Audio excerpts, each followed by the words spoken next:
Hi everyone, welcome to Diva food blogs. ఈ రోజు ఈజీగా అయిపోయే చికెన్ కర్రీ ఎలా చేయాలో చూద్దాం. నేను ఒక 250 గ్రామ్స్ చికెన్ తీసుకున్నాను. దీనికి సరిపడే 2 మీడియం సైజ్ ఆనియన్స్, లేదు మనకి గ్రేవీ ఎక్కువ కావాలంటే 3 తీసుకోండి. నేను 2 తీసుకున్నాను. అండ్ అలాగే chilli powder and salt, coriander leaves, కర్రీకి సరిపడే ఆయిల్, అండ్ ఇది మీకు చెప్పాను కదా చాలా సార్లు, కంప్లీట్ మసాలా అన్నమాట. దీంట్లో ఇంకా ఎటువంటి మసాలా నేను యూజ్ చేయట్లేదు. ఇది ginger, garlic, whole biryani masala అన్ని కలిపి ఫ్రై చేయకుండా మిక్సీ వేసుకొని నేను చేసుకున్నాను. ఓకేనా? ఇప్పుడు ప్యాన్ పెట్టుకొని స్టవ్ ఆన్ చేసుకున్నాం. ప్యాన్ హీట్ అయిన తర్వాత దీంట్లో మనం ఆయిల్ అనేది హీట్ చేసుకోవాలి.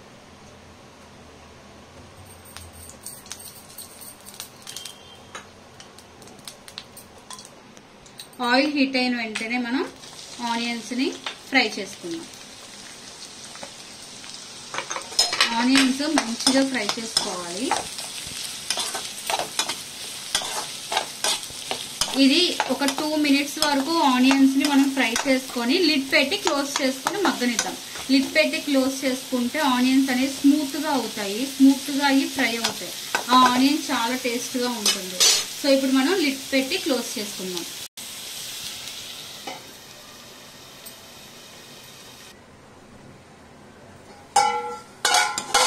ఆనియన్స్ ఇలా గోల్డెన్ బ్రౌన్ ఖచ్చితంగా అవ్వాలి ఈ కర్రీకి. దాని వల్ల టేస్ట్ అనేది చాలా వస్తుంది మనకి. అండ్ నెక్స్ట్ వచ్చేసి మన గరం మసాలా, మన ginger garlic paste, whole masala అంతా వేసుకున్నాం కదా, ఆ మసాలా అంతా వేసుకొని fry అవ్వనిద్దాం.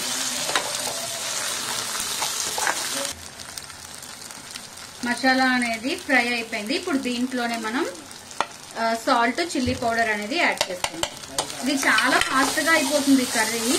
Maximum 20 minutes, hardly 20 minutes అంతే, అంతకు మించి కూడా ఎక్కువ టైం పట్టదు.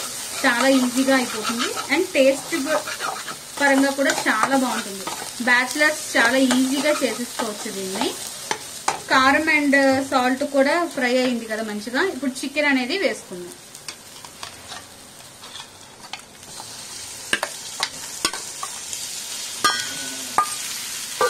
చికెన్ ని కూడా బాగా మిక్స్ చేసుకున్నాం. దీంట్లో మనం ఏ మసాలా అయితే మనం ఫ్రై చేసుకున్నామో దాంట్లో చికెన్ ని బాగా ఫ్రై చేసుకున్నాం. ఇలా మిక్స్ చేసుకున్నాక జస్ట్ ఒక 5 మినిట్స్ లో ఫ్లేమ్ లో పెట్టుకొని, లేదా మీడియం ఫ్లేమ్ అయినా సరిపోతుంది, పెట్టుకొని లిడ్ క్లోజ్ చేసుకున్నాం. ఆఫ్టర్ 5 మినిట్స్ చికెన్ లో నుంచి ఆయిల్, వాటర్ అంతా మంచిగా కుక్ అయిపోయింది. ఆల్మోస్ట్ చికెన్ మనకి ఇక్కడే ఒక 70% అనేది కుక్ అయిపోతుంది.